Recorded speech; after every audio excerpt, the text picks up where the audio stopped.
الحمدللہ قد سمی اللہ پارہ سورہ صف ہمارا تیسرا رکوع کا آغاز ہوتا ہے جو کہ مدنی صورت ہے.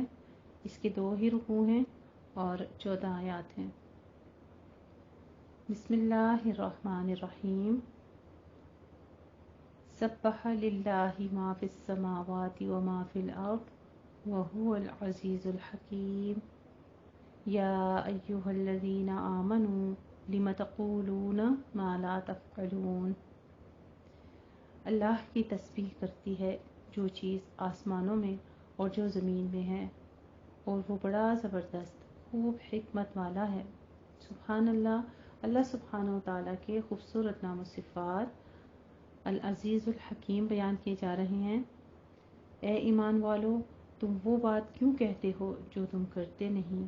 اللہ کے ہاں بڑی ناراضگی والی بات یہ ہے کہ تم وہ بات کہو جو تم نہیں کرتے. بے شک اللہ ان لوگوں کو پسند کرتا ہے جو اس کی راہ میں صفے باندھے لڑتے ہیں، گویا وہ سیسا پلائی ہوئی عمارت ہے. اور جب موسیٰ علیہ السلام نے اپنی قوم سے کہا، اے میری قوم، تم مجھے ایذا کیوں دیتے ہو، حالانکہ تم جانتے ہو کہ بلا شبہ میں تمہاری طرف اللہ کا رسول ہوں. پھر جب وہ ٹیڑھے ہو گئے تو اللہ تعالیٰ نے ان کے دل ٹیڑھے کر دیے، اور اللہ نافرمان لوگوں کو ہدایت نہیں دیتا. اور جب عیسیٰ علیہ السلام ابن مریم علیہ السلام نے کہا، اے بنی اسرائیل، بے شک میں تمہاری طرف اللہ کا رسول ہوں، تصدیق کرنے والا ہوں اس کتاب یعنی تورات کی جو مجھ سے پہلے ہے، اور ایک رسول کی بشارت دینے والا ہوں، وہ میرے بعد آئے گا، اس کا نام احمد ہوگا.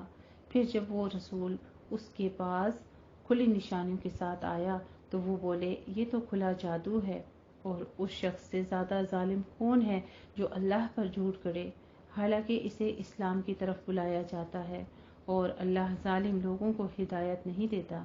وہ چاہتے ہیں کہ اللہ کا نور یعنی دین اسلام اپنے منہوں سے بجھا دیں. واللہ متم نورہ ولو کرہ الکافرون. جبکہ اللہ اپنا نور پورا کرنے والا ہے اگرچہ کافر ناپسند ہی کریں. وہی ہے جس نے اپنا رسول ہدایت اور دین حق کے ساتھ بھیجا تاکہ وہ اسے تمام دینوں پر غالب کر دے اگرچہ مشرک ناپسند ہی کریں. یا ایہا الذین آمنوا.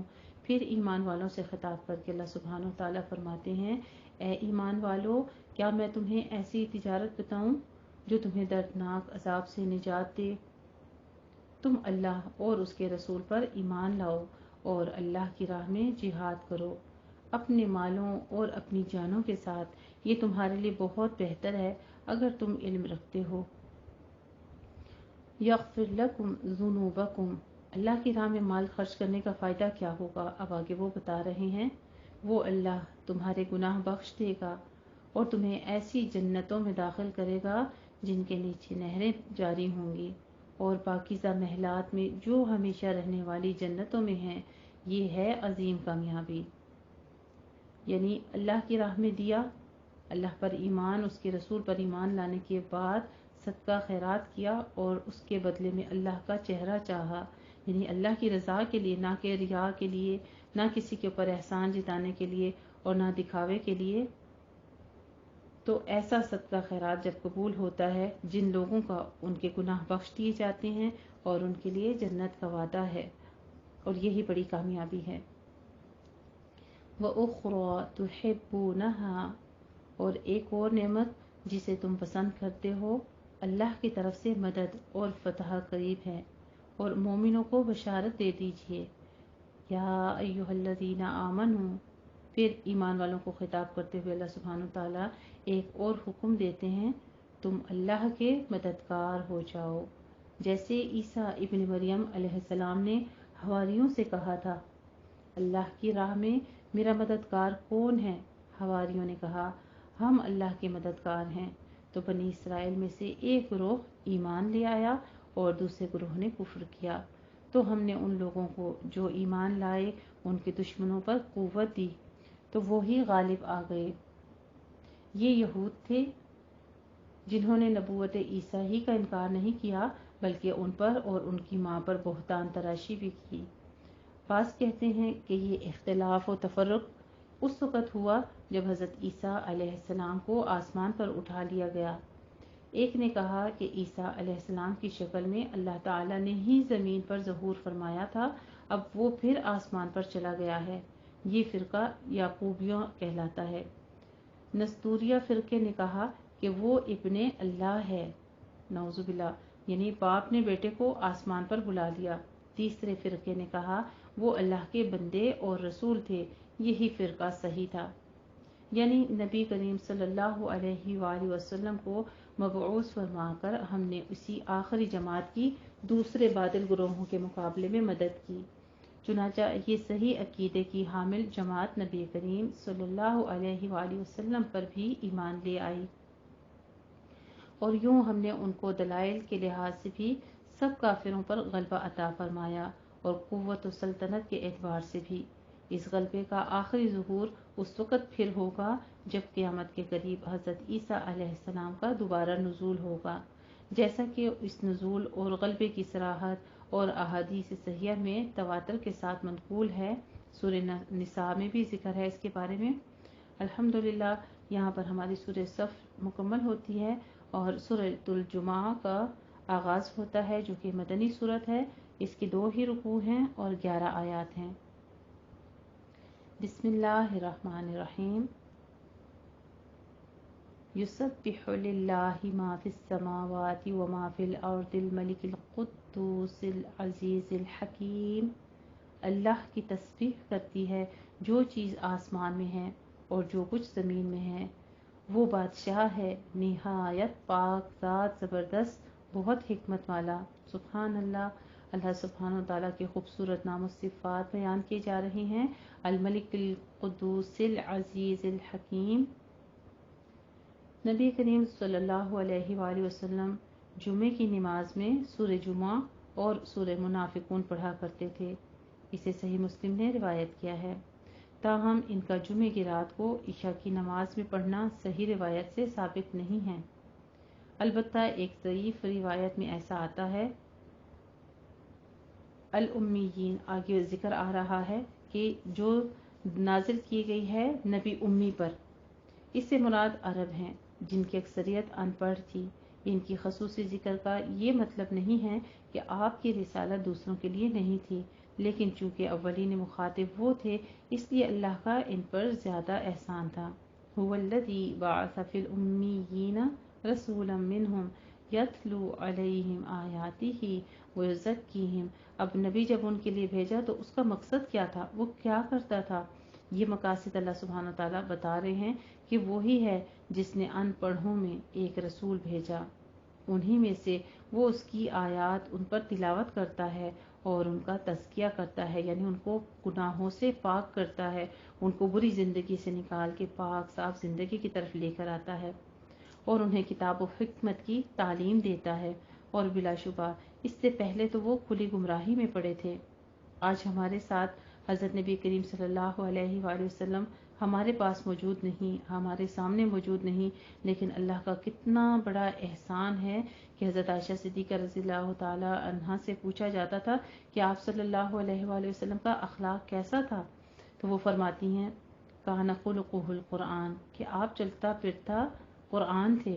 تو الحمدللہ آج ہمارے پاس جسم کی صورت میں ہمارے نبی موجود نہیں ہیں، لیکن احکامات کی شکل میں، ایک کتاب کی شکل میں آج بھی وہ ہمارے درمیان موجود ہیں۔ یہ اللہ کے احکامات ہی تھے جو وہ ہم تک پہنچاتے تھے، اور اللہ کا خاص احسان ہے کہ وہ کتاب کی شکل میں ہمارے لیے چھوڑ گئے، اور آج ہم اس کو مکمل طور پر پڑھ بھی سکتے ہیں اور اس سے مستفید بھی۔ تو وہ فائدے جو پچھلی قوموں کے لیے تھے وہ ہمارے لیے بھی ہیں، اگر ہم اس سے مستفید ہونا چاہیں اور اس کے شکر گزار بن جائیں تو ہمارے لیے بھی یہی ہے۔ جیسا کہ ہم بھی پہلے گمراہی میں تھے، اللہ سبحانہ و تعالیٰ نے اس کتاب کے ذریعے سے ہمارے نفس کو پاک کیا، ہمیں یہ توفیق بخشی ہے کہ ہم اس کو پڑھتے ہیں، ہم اس کو سمجھ کر پڑھیں تو ہم مزید بھی ہمارے نفس کا اسی طرح تزکیہ ہوتا رہے گا، اور انشاءاللہ تعالیٰ صرف اس رمضان تک ہی نہیں بلکہ انشاءاللہ ہم اپنے مزید کورسز وغیرہ سٹارٹ کریں گے اس رمضان کے بعد، عید کے بعد انشاءاللہ تعالیٰ۔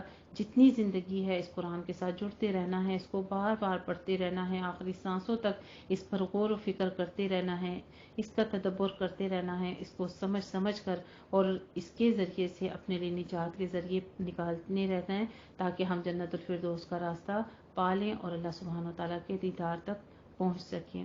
اللہ سبحانہ و تعالیٰ ہم سب کے نصیبوں میں کرے، آمین یا ربنا آمین۔ وآخرین منہم لما یلحقوا بہم وہو العزیز الحکیم، اور اسے ان میں سے دوسرے لوگوں کے لیے بھی بھیجا جو ابھی تک ان کے ساتھ نہیں ملے، اور وہ بہت زبردست خوب حکمت والا ہے۔ سبحان اللہ۔ اللہ سبحانہ وتعالیٰ کے خوبصورت نام و صفات العزیز الحکیم بیان کیے جا رہے ہیں۔ ذالک فضل اللہ یؤتیہ من یشاء واللہ ذو الفضل العظیم۔ بہت ہی خوبصورت آیات ہیں کہ اللہ کا یہ فضل ہے، جسے وہ چاہتا ہے یہ فضل دیتا ہے، اور اللہ عظیم فضل والا ہے۔ اللہ سبحانہ وتعالیٰ کی خوبصورت نام و صفات فضل العظیم بیان ذو الفضل العظیم بیان کیے جا رہے ہیں۔ مثل الذین حملوا التوراۃ، ان لوگوں کی مثال جنہیں حامل تورات بنایا، یعنی جن کو تورات دی گئی، لم یحملوها کمثل الحمار، تو ان لوگوں نے اسے نہیں اٹھایا، یعنی اس سے فائدہ نہیں لیا، اس کے احکامات پر عمل نہیں کیا۔ ان کی مثال گدھے کی سی ہے جو کتابیں اٹھاتا ہے۔ بری مثال ہے یہ جو بیان کی جا رہی ہے، یعنی انسانوں کے بارے میں انسانوں کو گدھا کہا جا رہا ہے۔ جیسے گدھے کے اوپر آپ بوجھ لاد دیں، اس کو کیا پتا ہے کہ یہ جو میرے اوپر سامان رکھا ہوا ہے یہ کتاب ہے یا یہ اینٹیں ہیں یا پتھر ہیں، اس کا کام صرف بوجھ اٹھانا ہے۔ اسی طرح جن لوگوں کے پاس کتاب تو ہو لیکن وہ اس پر غور و فکر نہ کریں، اس کو کھول کے پڑھیں نہ، سمجھیں نہ، تو ان کی مثال گدھے کی سی ہے۔ اس قوم کی جنہوں نے اللہ کی آیات کو جھٹلایا، اور اللہ ظالم قوم کو ہدایت نہیں دیتا۔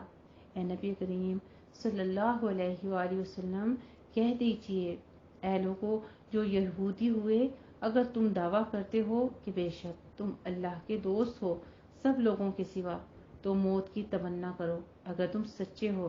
پہلے کہتے تھے ٹھیک ہے ہم مل جائیں گے اللہ سے، ہم آپ کے ساتھ ہیں، اس طرح کے دعوے کرتے تھے، لیکن ان کی منافقت اسی وقت ظاہر ہو گئی جب اللہ نے کہا کہ تم پھر موت کی تمنا کرو، اگر اللہ سے ملاقات کی تم آرزو رکھتے ہو اور تم سچے مومن ہو تو موت کی تمنا کرو اگر تم سچے ہو۔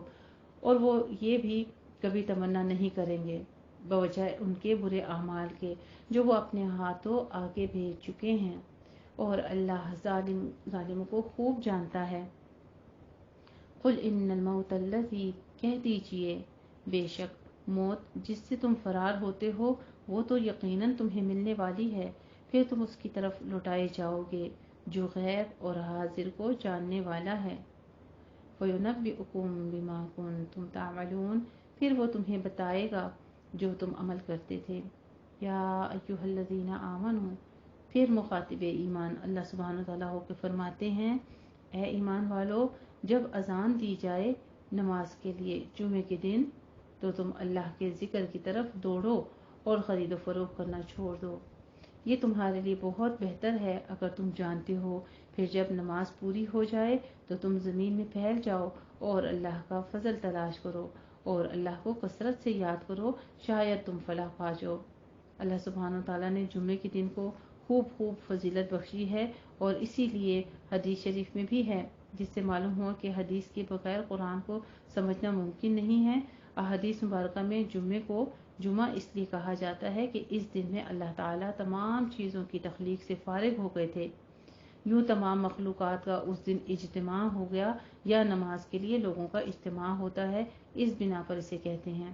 تو اس لیے حکم ہے کہ جو کچھ بھی تم کام کر رہے ہو اللہ کی طرف دوڑو، اور اس سے کیا ہوگا، تمہاری وقار اور سکینت کے ساتھ آنے کی تمہیں تاکید کی جا رہی ہے، اس کے ساتھ تمہارے لیے اللہ تعالیٰ اجر میں تمہارے لیے اضافہ فرما دیں گے، اور تمہیں جتنے بھی دن ہیں ان سب دنوں پر اس دن کو اس لیے فضیلت دی ہے کہ اللہ سبحانہ وتعالیٰ کے محبوب ترین دنوں میں سے ہے۔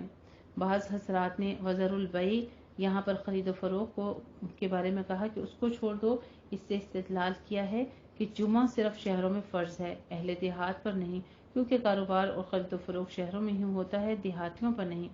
حالانکہ اول تو یہ نہیں ہے کہ کسی گاؤں کے بارے میں ذکر ہوا، یہ دعویٰ جو کیا جا رہا ہے، جو اکثر لوگ یہ کہتے ہیں کہ یہ صرف شہر کے لوگوں کے لیے بات ہے کہ جمعے کی نماز پڑھنا ان پر ہے۔ اکثر دیہاتی لوگ دیکھ لیں، ان پڑھ لوگ تو نماز پڑھتے ہی نہیں یا صرف جمعے کے دن پڑھتے ہیں۔ تو ایسا کچھ نہیں ہے، بلکہ نمازیں تو سارے دن کی فرض ہیں، جمعے کی نماز کی خاص طور پر تاکید کی گئی ہے۔ یہ تمہارے لیے بہتر ہے اگر تم جانتے ہو۔ پھر جب نماز پوری ہو جائے تو تم زمین میں پھیل جاؤ اور اللہ کا فضل تلاش کرو اور اللہ کو کثرت سے یاد کرو، شاید تم فلاح پاؤ۔ اور اے نبی کریم صلی اللہ علیہ وآلہ وسلم، جب وہ تجارت ہوتی یا کوئی تماشا دیکھتے ہیں تو اس کی طرف دوڑ پڑتے ہیں اور آپ کو کھڑا چھوڑ دیتے ہیں۔ ایک مرتبہ نبی کریم صلی اللہ علیہ وآلہ وسلم جمعے کا خطبہ ارشاد فرما رہے تھے کہ ایک قافلہ غلے لے کر آیا اور لوگوں کو پتہ چلا تو خطبہ چھوڑ کر باہر خرید و فروخت کے لیے چلے گئے کہ کہیں سامان فروخت ختم نہ ہو جائے۔ صرف 12 آدمی مسجد میں رہ گئے، جس پر یہ آیت نازل ہوئی۔ اسے صحیح بخاری اور صحیح مسلم نے روایت کیا ہے۔ اس لیے یہاں پر یہ بھی حکم ہے کہ جب تجارت بھی ہو، باوجود جائز اور ضروری ہونے کے دوران خطبہ مذموم ہے تو کھیل وغیرہ کے مذموم ہونے میں کیا شک ہو سکتا ہے؟ کہہ دیجئے جو اللہ کے پاس ہے وہ تماشے اور سامان تجارت سے کہیں بہتر ہے، اور اللہ بہت بہتر رزق دینے والا ہے۔ سبحان اللہ۔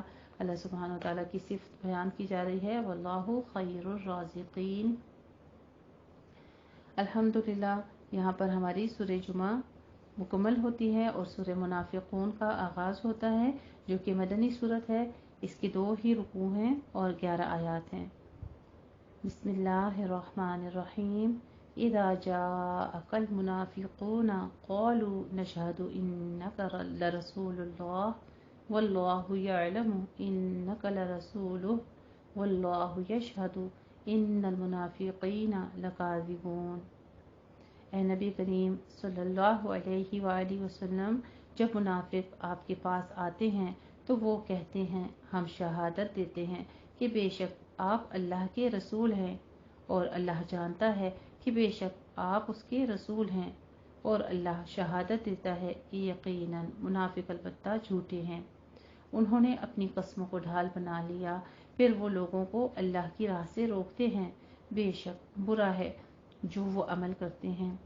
یہ اس لیے کہ بے شک وہ ایمان لائے، پھر انہوں نے کفر کیا تو ان کے دلوں پر مہر لگا دی گئی، تو وہ سمجھتے نہیں، اور جب آپ انہیں دیکھیں تو آپ کو ان کے جسم اچھے لگتے ہیں، یعنی ان کے حسن و جمال اور رونق اور شادابی کی وجہ سے وہ آپ کو اچھے لگتے ہیں۔ وَإِن يَقُولُوا تَسْمَعْ لِقَوْلِهِمْ، اور اگر وہ کوئی بات کہیں تو آپ ان کی بات پر کان نہ لگائیں، گویا وہ ٹیک لگائی ہوئی لکڑیاں ہوں، یعنی لکڑیوں سے مثال دی ہے ایسے لوگوں کو۔ اپنی درازی کی وجہ سے اور حسن و رعنائی، عدم فہم اور قلت خیر میں ایسے ہیں گویا کہ دیوار پر لگائی ہوئی لکڑیاں ہوں، جو دیکھنے والوں کو تو بھلی لگتی ہیں لیکن کسی کو فائدہ نہیں پہنچا سکتی ہیں۔ اور اس کا مطلب یہ بھی ہے کہ رسول اللہ صلی اللہ علیہ وآلہ وسلم کی مجلس میں اس طرح بیٹھتے تھے جیسے دیوار کے ساتھ لگی ہوئی کوئی لکڑیاں ہیں، جو کسی کی بات کو سمجھتی ہیں نہ جانتی ہیں، اور وہ ہر اونچی آواز کو اپنے خلاف سمجھتے ہیں، وہی اصل دشمن ہیں، لہٰذا آپ ان سے بچیں۔ اللہ انہیں ہلاک کرے وہ کہاں پھرے جاتے ہیں۔ اور جب ان سے کہا جائے آؤ رسول کی طرف، آؤ رسول تمہارے لیے استغفار کریں، تو وہ نفی میں اپنے سر پھیر لیتے ہیں، اور آپ انہیں دیکھتے ہیں کہ وہ تکبر کرتے ہوئے رک جاتے ہیں۔ ان کے حق میں برابر ہے کہ آپ ان کے لیے استغفار کریں یا استغفار نہ کریں، اللہ انہیں ہرگز نہیں بخشے گا، بے شک اللہ نافرمان لوگوں کو ہدایت نہیں دیتا۔ استغفر اللہ العظیم۔ اللہ کی طرف سے ہے، کتنی ہی پیچھے ہم آیات پڑھ چکے کہ اللہ کن لوگوں کو ہدایت دیتا ہے، یہاں پہ پھر فاسقین کا ذکر آ رہا ہے۔ کل ہم نے یہی بات پڑھی تھی کہ اللہ محبت نہیں کرتا لا یحب اللہ الفاسقون کہ وہ محبت نہیں کرتا فاسقوں سے۔ اور آج ایک اور چیز بھی سامنے آتی ہے کہ ہدایت نہیں ملتی فاسقوں کو، نافرمانوں کو۔ ہم الذین یقولون لا تنفقوا، وہ وہی ہیں جو کہتے ہیں کہ تم ان پر خرچ نہ کرو جو رسول اللہ کے پاس ہیں، یہاں تک کہ وہ منتشر ہو جائیں، اور آسمانوں اور زمین کے خزانے اللہ ہی کے لیے ہیں۔ وَلَٰكِنَّ الْمُنَافِقِينَ لَا يَفْقَهُونَ، لیکن منافق نہیں سمجھتے۔ وہ کہتے ہیں البتہ اگر ہم لوٹ کر مدینے گئے تو معزز ترین لوگ ذلیل ترین لوگوں کو وہاں سے نکال دیں گے، اور عزت اللہ ہی کے لیے ہے اور اس کے رسول کے لیے اور مومنوں کے لیے، لیکن منافق اس حقیقت کو نہیں جانتے۔ یا ایھا الذین آمنوا لا تلہکم اموالکم، پھر اللہ سبحانہ وتعالیٰ ایمان والوں سے مخاطب ہو کر فرماتے ہیں اے ایمان والو، تمہارے مال اور تمہاری اولادیں تمہیں اللہ کے ذکر سے غافل نہ کر دیں، اور جو کوئی یہ کام کرے تو وہی لوگ خسارہ پانے والے ہیں۔ اللہ سبحانہ وتعالیٰ نے کافی جگہوں پہ مختلف مقام پر یہ بھی فرمایا ہے کہ مال اور اولاد یہ فتنہ ہے۔ فتنہ یہی ہے کہ جب نہیں ہوتا، انسان کے پاس تنگی ہوتی ہے تو اللہ کا ذکر کرتا ہے، مالک کو یاد کرتا ہے، اولاد نہیں ہے تو اولاد مانگتا ہے، اور جب اولاد ہو جائے، مال مل جائے تو پھر کیا ہوتا ہے، پھر اللہ تعالیٰ سے غفلت کر لیتا ہے۔ یعنی جو نعمتیں دینے والا رب ہے، اس نعمتوں کے بیچ میں انسان غرق ہو کے اس حقیقی مالک کو جس نے وہ نعمتیں دی ہیں، وہ تو اس لیے عطا کرتا ہے کہ اس نعمتوں والے مالک سے محبت کی جائے، اس کی پہچان کی جائے، اس کا شکر ادا کیا جائے، لیکن انسان اس سے غفلت برتتا ہے، اور جو کوئی یہ کام کرے تو وہی لوگ خسارہ پانے والے ہیں۔ اور تم اس میں سے خرچ کرو جو ہم نے تمہیں رزق دیا ہے، اس سے پہلے کہ تم میں سے کسی ایک کو موت آئے، پھر وہ کہے اے میرے رب، تو نے مجھے کچھ مدت تک اور کیوں نہ مہلت دی کہ میں صدقہ کرتا اور میں صالحین میں سے ہو جاتا، اور اللہ کسی کو ہرگز مہلت نہیں دیتا جب اس کی اجل آ جائے، اور اللہ اس سے خوب باخبر ہے جو تم عمل کرتے ہو۔ اللہ سبحانہ وتعالی ہم سب کو اپنی زندگی میں ہر لمحہ، اگر مال سے ہے تو مال سے، جان سے ہے تو جان سے، جان کی طرف سے بھی صدقہ یہ ہے کہ آپ اور کچھ نہیں کر سکتے تو کسی کی خدمت کر لیں، کسی کے مدد کر دیں، چاہے اپنی زبان سے ہے، چاہے وہ نرمی سے بات کرنا ہے، چاہے کسی کو سلام کرنا ہے، اچھا کچھ بھی نہیں کر سکتے تو مسکرا کر دیکھ ہی سکتے ہیں، یہ بھی صدقہ ہے۔ اس طرح کے ہر چھوٹے چھوٹے سے صدقات جو ہیں کوشش کرتے رہنا ہے انشاءاللہ تعالیٰ کہ دن بھر اپنے ہاتھ سے مال کا صدقہ بھی کرنا ہے، اور علم بھی صدقہ ہے۔ اب ہم کسی کو ایک چھوٹی سی بات، چھوٹی سی حدیث شریف جس کا ہمیں سند سے ثابت ہو اور وہ مستند ہو، وہ بات، وہ حدیث، وہ قرآن کی آیت، اس کا ترجمہ ایک آیت کا، ایک لفظ کا، ایک حرف ہی کسی کو سکھا دینا، یہ بھی صدقہ ہے۔ بے شک آپ اگر خود کسی کو پڑھانے کی ایبلٹی نہ رکھتے ہوں، آپ یہ دیکھتے ہیں کہ میں ابھی خود سیکھ رہی ہوں اور ابھی مکمل طور پر عبور حاصل نہیں ہے، تو آپ کچھ سیکھا ہوا آگے بھی فارورڈ کر سکتے ہیں، یہ بھی تو صدقہ جاریہ ہے انسان کے لیے۔ تو اللہ سبحانہ وتعالی ہم سب کو اس صدقہ کثرت سے کرنے کی توفیق عطا فرمائے، کیونکہ قیامت کے دن انسان اپنے صدقے کے سائے میں ہوگا، جیسے ابھی بھی ہم پڑھ رہے ہیں کہ قیامت کے دن انسان صدقے کے لیے مانگے گا اللہ سبحانہ وتعالی سے کہ مجھے مدت دے، میں کچھ اور صدقہ کروں اور زیادہ صدقہ کروں۔ یہ تو زندہ کی بات کی جا رہی کہ وہ اللہ سے ریکویسٹ کرے گا، درخواست کرے گا کہ میں صالحین میں سے ہو جاتا، لیکن اللہ سبحانہ وتعالیٰ فرمائیں گے کہ یہ میرا اصول نہیں ہے، میں نے ایک بار زندگی دی تھی اور اس میں یہ تمام حکم جو تھے ہم تک پہنچ گئے ہیں، اسی طرح سب کے لیے کتاب ہے۔ اللہ سبحانہ وتعالیٰ ہمیں اس کتاب سے نور ہدایت سے مستفید ہونے کی توفیق عطا فرمائے، آمین یا ربنا آمین۔ الحمدللہ یہاں پہ ہماری سورت جو ہے منافقون مکمل ہوتی ہے، اور سورۃ تغابن جو کہ مدنی سورت ہے اس کا آغاز ہوتا ہے، اس کے 2 ہی رکوع ہیں اور 18 آیات ہیں۔ بسم اللہ الرحمن الرحیم، یسبح للہ ما فی السماوات و ما فی الارض۔ آپ دیکھ رہے ہوں گے کہ آیتیں ترتیب سے آ رہی ہیں کہ آغاز ہی ہوتا ہے اللہ کی تسبیح کرتی ہے جو چیز آسمان میں ہے اور جو کچھ زمین میں ہے، یعنی آسمان و زمین کی ہر مخلوق اللہ کی نقص و عیب سے تنزیہ و تقدیس بیان کرتی ہے، زبان حال سے بھی اور زبان قول سے بھی، جیسا کہ پہلے بھی گزر چکا ہے۔ تو پھر انسان کے لیے کیا ہے، انسان کو بھی چاہیے صبح و شام اللہ تعالیٰ کا ذکر جاری رکھے اپنی زبان کے اوپر. اسی کے لیے ہے بادشاہی اور اسی کے لیے ہے ہر قسم کی حمد، اور وہ ہر چیز پر قادر ہے. هو الذی خلقکم فمنکم کافر ومنکم مؤمن. کتنا بڑا احسان ہے اللہ سبحانہ و تعالیٰ کا کہ وہی ہے جس نے تمہیں پیدا کیا، پھر تم میں سے کوئی کافر ہے اور کوئی مومن ہے، اور تم جو عمل کرتے ہو اللہ اسے خوب دیکھنے والا ہے. پھر وہی اللہ سبحانہ و تعالیٰ کے صفات بیان کیے جا رہی ہیں، اور اس کے ساتھ یہی کہ وہ بصیرت والا ہے. یعنی ایک ویڈیو تمہاری بن رہی ہے، وہ ہر لمحہ تمہیں دیکھ رہا ہے. انسان کے لیے خیر و شر، نیکی اور بدی اور کفر و ایمان کے راستوں کی وضاحت کے بعد اللہ سبحانہ و تعالیٰ نے انسان کو ارادہ و اختیار کی جو آزادی دی ہے، اس کی روح سے کسی نے کفر کا اور کسی نے ایمان کا راستہ اپنا لیا. اس نے کسی پر جبر نہیں کیا ہے. اگر وہ جبر کرتا تو کوئی شخص بھی کفر و معصیت کا راستہ اختیار کرنے پر قادر ہی نہ ہوتا. لیکن اس طرح انسان کی آزمائش ممکن نہیں تھی، جبکہ اللہ تعالیٰ کی مشیت انسان کو آزمانا ہے.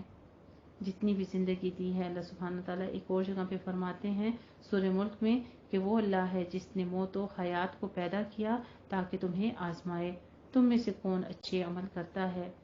اور اس کے علاوہ جس طرح کافر کا خالق اللہ ہی ہے، کفر کا خالق بھی اللہ، مومن کا خالق بھی اللہ، تو اللہ سبحانہ تعالیٰ نے ایمان کی پرکھ بھی جو ہے یہ بھی آزمائش ہے. جتنے مومن اللہ کا خاص احسان ہے، اس لیے شکر گزاری کرنی چاہیے کہ اس نے ہمیں کافر نہیں پیدا کیا، ورنہ کافروں کے لیے تو جہنم ہے. پھر ان کے لیے تو غور و فکر کے لیے کتاب بھی موجود نہیں، وہ تو اس کتاب کو، قرآن کو جانتے بھی نہیں اور اس کی طرف آتے بھی نہیں. یہ تو ہمارے لیے خاص انعام ہے. اللہ ہمیں اس کا شکر گزار بنا دے اور اس کا حق ادا کرنے کی توفیق عطا فرمائے. خلق السماوات والارض بالحق وصورکم. اس نے آسمانوں اور زمین کو حق کے ساتھ پیدا کیا اور تمہیں صورت دی، اور تمہیں صورتیں بہت اچھی بنائی، تمہاری صورتیں، اور اسی کی طرف لوٹ کر جانا ہے. سبحان اللہ. اللہ سبحانہ تعالیٰ ایک اور نعمت سے بھی ہمیں آگاہ کرتے ہیں اور اس کی طرف بھی ہمیں. آج تک ہم اپنے چہروں میں سے، اپنے جسم میں سے عیب ہی، نقص ہی نکالتے رہتے ہیں. میری آنکھیں چھوٹی ہیں، میرا کان بڑے ہیں، میری ناک ایسی ہے، میرے ہونٹ ایسے ہیں، اپنے اندر سے نقص عیب نکالتے ہیں. لیکن اللہ سبحانہ تعالیٰ تعریف کرتے ہیں انسان کی کہ اللہ نے تمہیں کتنا خوبصورت اندام بنایا ہے، خوبصورت شکلیں عطا کی ہیں، اور اسی کی طرف تم نے لوٹ کر جانا ہے. تمام دیکھ لیجیے آپ جانوروں کی طرف، ہر ایک کی شکل کس کس طرح کی ہے، اس کی نسبت انسان کا جسم کے اعضاء کتنا خوبصورت طریقے سے، جانور جھک کر چلتے ہیں، ان کا اٹھنا بیٹھنا کس طریقے سے ہے، لیکن انسان کو اللہ سبحانہ وتعالیٰ نے کتنا خوبصورت انداز عطا فرمایا ہے. اللہ تیرا لاکھ لاکھ شکر ہے میرے پروردگار کہ تو نے ہمیں انسان بنا دیا، ایمان کے حال میں بنا دیا. یہ تیرا خاص احسان ہے. یعلم ما فی السماوات والارض ویعلم ما تسرون وما تعلنون. وہ جانتا ہے جو کچھ آسمانوں اور جو کچھ زمین میں ہے، اور وہ جانتا ہے جو کچھ تم چھپاتے اور جو کچھ ظاہر کرتے ہو، اور اللہ سینوں کے راز خوب جانتا ہے. یعنی اس کا علم کائنات جتنا بھی حرص و سما میں وہاں تک محدود نہیں ہے، بلکہ سینوں کے اندر جو بات ہے وہ اس سے بھی واقف ہے. اور اللہ اسی کے اوپر ہے کہ سینوں کے اندر جو بات ہے جب تک وہ عمل میں نہیں آتی وہ اس پر پکڑ نہیں کرے گا. یہ بھی اللہ کا کتنا خاص انعام ہے. کیا تمہارے پاس ان لوگوں کی خبر نہیں آئی جنہوں نے اس سے پہلے کفر کیا، پھر انہوں نے اپنے معاملے یعنی عملوں کا وبال چکھا، اور ان کے لیے نہایت دردناک عذاب ہے. جہاں پر عذاب کی بات آ رہی، پیچھے سینوں کی پکڑ کا بھی ذکر آتا ہے. سینوں کے راز جو ہیں ان کو اللہ تعالیٰ جانتا ہے. تو اللہ سبحانہ تعالیٰ سے دعا کرتے ہیں کہ ہمارے دلوں کے اندر بھی جتنی بیماریاں ہیں، جیسے ہم اپنی جسمانی بیماریوں کے لیے دعا کرتے ہیں، رات دن تمام بہنیں ایک دوسرے کو کہتی ہیں میرے لیے دعا کریں کہ اللہ تعالیٰ مجھے صحت شفا دے، تو اللہ سبحانہ تعالیٰ ہماری زبانوں پر یہ دعا بھی جاری کر دے کہ یا اللہ ہمارے سینوں کے اندر جو بیماریاں ان سے بھی شفا دے. اللہ ہمارے سینوں کے اندر جو کینہ، بغض، حسد اور بخل ہو ان سب کو، ریا کو، ہر چیز کو پاک صاف کر کے، کیونکہ تو سینوں کے راز بھی جانتا ہے. اللہ سینوں میں بھی جو انسان کی نیت ہے، جو کچھ ہے وہ سب تو جانتا ہے. اس پر بھی اللہ تعالیٰ جو ہے وہ بھی پکڑ کر سکتا ہے. تو اس لیے سینوں کی شفا یابی کے لیے بھی ہر لمحہ دعا مانگتے رہنا ہے اور پوری کوشش کرنی ہے. جس وقت دل میں بھی برا خیال آئے تو وہاں پر اللہ کا ذکر شروع کر کے اس برے خیالوں کو بھی دھو ڈالنا ہے انشاءاللہ تعالیٰ. کیونکہ وَلَهُمْ عَذَابٌ عَلِيمٌ. اللہ تعالیٰ فرماتے ہیں کہ اس کے لیے نہایت دردناک عذاب ہے. ذالک بأنہ کانت تأتیہم رسلہم، یہ اس لیے کہ بے شک ان کے رسول ان کے پاس کلی نشانیاں لاتے تھے۔ انہوں نے کہا کیا بشر ہمیں راہ دکھائیں گے؟ پھر انہوں نے کفر کیا اور حق سے منہ موڑا اور اللہ نے ان سے بے پرواہی کی، اور اللہ بے پرواہ بہت قابل تعریف ہے۔ سبحان اللہ۔ اللہ سبحانہ وتعالیٰ کی خوبصورت نام و صفات غنی حمید بیان کی جا رہی ہیں۔ زعم الذین کفروا، کافروں نے دعویٰ کیا کہ وہ قبروں سے ہرگز نہیں اٹھائے جائیں گے۔ اے نبی کریم صلی اللہ علیہ وآلہ وسلم کہہ دیجئے کیوں نہیں، میرے رب کی قسم تمہیں ضرور اٹھایا جائے گا، پھر تمہیں ضرور بتایا جائے گا جو تم نے عمل کیے، اور یہ اللہ پر بالکل آسان ہے۔ فآمنوا باللہ ورسولہ، تو اس لیے ساتھ ہی حکم دے دیا چنانچہ تم اللہ اور اس کے رسول اور اس نور پر یعنی قرآن پر ایمان لاؤ جو ہم نے نازل کیا، اور اللہ اس سے خوب باخبر ہے جو تم عمل کرتے ہو۔ بار بار تاکیداً ایک ہی بات کہی جا رہی ہے، وہ اس لیے کہ ہمیں وارن کیا جا رہا ہے کہ جو تم کرتے ہو اللہ اسے جانتا ہے۔ جیسے ہم انسانوں میں ایک دوسرے کو کہتے ہیں کہ مجھے سب کچھ پتا ہے، میں سب کچھ دیکھ رہی ہوں، آپ جو کچھ کر رہے ہو میں تمہاری ہر بات سے، ہم تو انجان ہیں، اس کے باوجود اگلے کو اس طرح سے بات کرتے ہیں، لیکن اللہ سبحانہ وتعالیٰ تو واقعی ہر چیز سے باخبر ہے۔ تاکید اس لیے کی جا رہی ہے، ہر آیت کے بعد کچھ لمحوں کے بعد کچھ ہر پارے کے بیچ میں یہ تاکید کی جا رہی ہے تاکہ انسان اس بات کا خوف رکھتے ہوئے اپنے ہر عمل کو کہ اللہ مجھے دیکھ رہا ہے، وہی میری پکڑ کرے گا، اسی سے انسان کے اندر تقویٰ آ جاتا ہے۔ یہی خوف انسان کو گناہوں سے بچا لیتا ہے اور انسان کو نیکی کی طرف راغب کر دیتا ہے۔ جس دن وہ تمہیں جمع ہونے کے دن اکٹھا کرے گا وہی ہار جیت کا دن ہے، اور جو کوئی اللہ پر ایمان لائے اور نیک عمل کرے تو اللہ اس سے اس کی برائیاں مٹا دے گا۔ صرف ایمان لانے کا، دل سے خلوص سے اللہ پر ایمان لانے کا نتیجہ کیا ہے کہ جو انسان کے اندر عیب برائیاں وغیرہ ہوتی ہیں اللہ ان سے دور کر دیتا ہے اور اسے ان جنتیوں میں داخل کرے گا جن کے نیچے نہریں بہتی ہیں، وہ ان میں ہمیشہ رہیں گے ابد تک، یعنی ہمیشہ ہمیشہ۔ یہی بڑی کامیابی ہے۔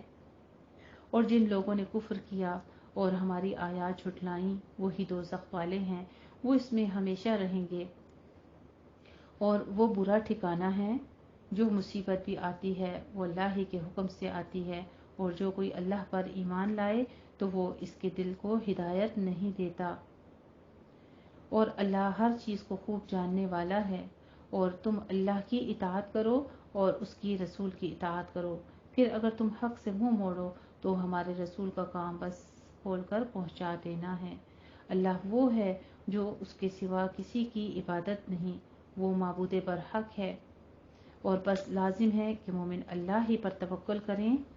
یا ایہا الذین آمنوا، پھر مخاطب ایمان سے اللہ سبحانہ وتعالیٰ فرماتے ہیں اے ایمان والو، بے شک تمہاری بیویوں اور تمہاری اولاد میں سے بعض تمہارے دشمن ہیں، لہٰذا تم ان سے محتاط رہو، یعنی جو تمہیں اعمال صالحہ اور اطاعت الہی سے روکیں سمجھ لو وہ تمہارے خیر خواہ نہیں ہو سکتے، وہ تمہارے دشمن ہیں، یعنی ان کے پیچھے لگنے سے بچو، بلکہ انہیں اپنے پیچھے لگاؤ تاکہ وہ بھی اطاعت الہی اختیار کریں، نہ کہ تم ان کے پیچھے لگ کر اپنی عاقبت بھی خراب کر لو۔ وَإِن تَعْفُوا وَتَصْفَحُوا، اور اگر تم معاف کر دو اور درگزر کرو اور بخش دو تو بے شک اللہ خوب بخشنے والا ہے، بہت رحم فرمانے والا ہے۔ سبحان اللہ۔ اللہ سبحانہ وتعالیٰ کی خوبصورت نام و صفات غفور الرحیم بیان کی جا رہی ہیں۔ اس کا سبب نزول یہ بیان کیا گیا ہے کہ مکے میں مسلمان ہونے والے بعض مسلمانوں نے مکہ چھوڑ کر مدینے آنے کا ارادہ کیا، جیسا کہ اس وقت ہجرت کا حکم نہایت تاکید کے ساتھ کیا گیا تھا، لیکن ان کی بیوی بچے آڑے آ گئے اور انہوں نے ہجرت نہیں کی۔ پھر بعد میں جب وہ اللہ سبحانہ وتعالیٰ کے رسول کے پاس آ گئے تو دیکھا کہ ان سے پہلے آنے والے لوگوں نے دین میں بہت زیادہ کچھ سمجھ حاصل کر لی ہے، اور انہیں اپنی بیوی بچوں پر غصہ آیا جنہوں نے انہیں ہجرت سے روکے رکھا تھا، چنانچہ انہوں نے ان کو سزا دینے کا ارادہ کیا۔ اللہ نے بھی ان سے فرما دیا کہ انہیں معاف کرنے دو اور درگزر سے کام لو۔ اس چیز کے اللہ سبحانہ وتعالیٰ نے خاص و خاص تلقین فرمائی۔ اسے جامع ترمذی نے روایت کیا ہے۔